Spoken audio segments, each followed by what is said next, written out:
Got a question here from Ryan Shep from McGuanago, but he's currently living in Minnesota in enemy territory.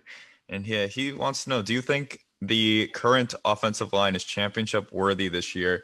Today it looks great, but obviously with the Bakhtiari injury and last week being exposed, do you think that these players can step up, and who do you think will step up?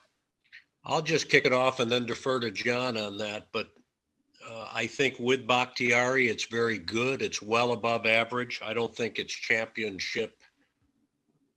I don't want to say championship quality, but I don't think it's top tier, mid to top tier overall. I think, John, your thoughts?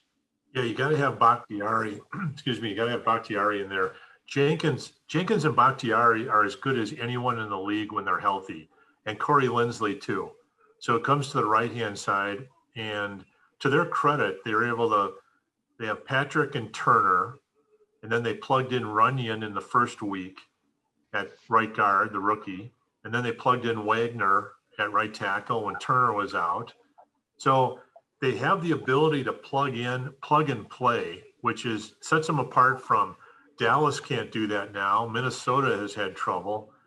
So are they weak? You know, Packer fans can be real critical because on 4th and 1, the Packers are still a finesse team. But the Packers have not had an offensive line that can road grade for the run probably since 2003 and Amon Green in that run where they lost to Philadelphia at the end of that year. Amon That Green, when they had Mike Wall was in there, John. yeah, Mike Wall. There was it Tauscher, Clifton, Mike Wall. The old UCLA center.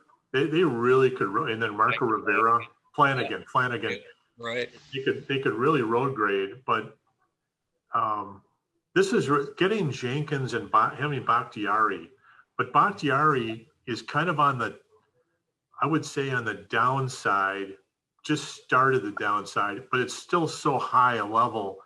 But I look for the Packers to draft 2 tackles in the top 4 rounds next spring. It's the year of the tackle.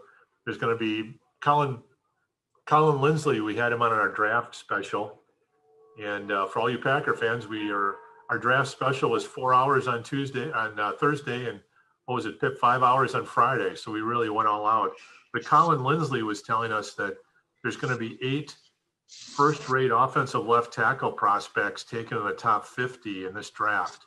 So if the Packers could maybe latch on to, 1 or 2 of them, but I agree. I think they are good enough to win a championship, and they're good enough to plug and play, and they have very good coaches. Without Bulaga, I think, Michael, it's a reason that they dropped down a notch or two in my book. Yeah.